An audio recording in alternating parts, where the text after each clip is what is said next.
पश्चिम बंगाल में टीएमसी की विधानसभा में दो फाड़ होने के बाद ममता बनर्जी अपनी सियासी जीवन के कठिन दौर से गुजर रही हैं। राजनीतिक हलकों में ये दावा किया गया था कि ममता बनर्जी ने यूसुफ पठान से बहरामपुर सीट खाली करने को कहा है। कुछ मीडिया रिपोर्ट्स में ये कहा गया था कि उन्होंने ये संदेश सौरभ गांगुली से भिजवाया। अब इस मुद्दे पर पूर्व कैप्टन ने बयान जारी किया है। भारतीय क्रिकेट टीम के पूर्व कप्तान सौरभ गांगुली ने बयान जारी कर यूसुफ पठान के इस्तीफे से जुड़ी खबरों पर सफाई दी है। उन्होंने मीडिया में प्रकाशित उन खबरों का खंडन किया जिसमें यह दावा किया गया था कि सौरभ गांगुली ने ममता बनर्जी की ओर से यूसुफ पठान को बहरामपुर से इस्तीफा देने के लिए संदेश भेजा।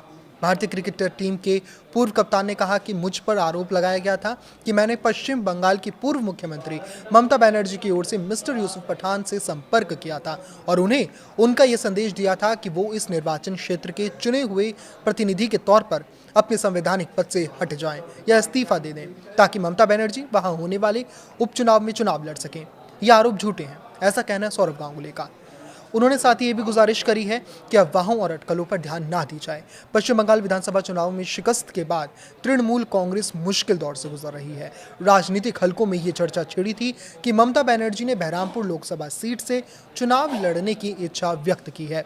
इसके लिए उन्होंने पूर्व क्रिकेटर यूसुफ पठान से इस्तीफा देने और सीट खाली करने की बात कही है। आगे रिपोर्ट्स में यह भी दावा किया गया था कि यूसुफ पठान ने ऐसा करने से मना भी कर दिया है।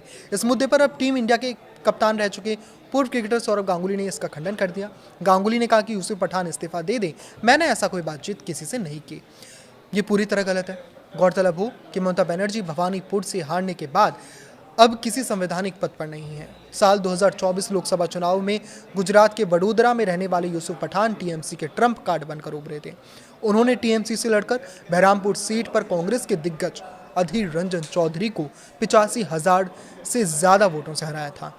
ममता बनर्जी बंगाल में सत्ता गंवाने के बाद विधायकों की बगावत से भी जूझ रही हैं। इस सब के बीच ये दावा किया गया था कि ममता बनर्जी लोकसभा में अपने सांसदों को एकजुट रखने के लिए ऐसा करना चाहती थी। कुछ रिपोर्ट्स में सौरभ गांगुली के जरिए संदेश यूसुफ पठान को देने की बात भी कही गई थी, जिसका गांगुली ने अब जाकर खंडन कर दिया है। 15 साल बाद सत्ता से बाहर होने के बाद तृणमूल कांग्रेस ने तमाम मुद्दों पर पार्टी के स्टैंड को रखने के लिए कल्याण बनर्जी और डेरेक ओब्रायन को राष्ट्रीय प्रवक्ता बनाया है। राज्य स्तर पर कुणाल घोष प्रदेश इकाई के आधिकारिक प्रवक्ता के तौर पर अपना काम जारी रखेंगे, तो घोष विधानसभा चुनावों में बेलघाट से प्रवक्ता जो वो जीते फिर वहां से प्रवक्ता बने। यूसुफ पठान जरूर पश्चिम बंगाल के बहरामपुर में लोकसभा के सदस्य हैं, लेकिन उनके माता पिता अब भी गुजरात के वडोदरा शहर में ही रहते हैं।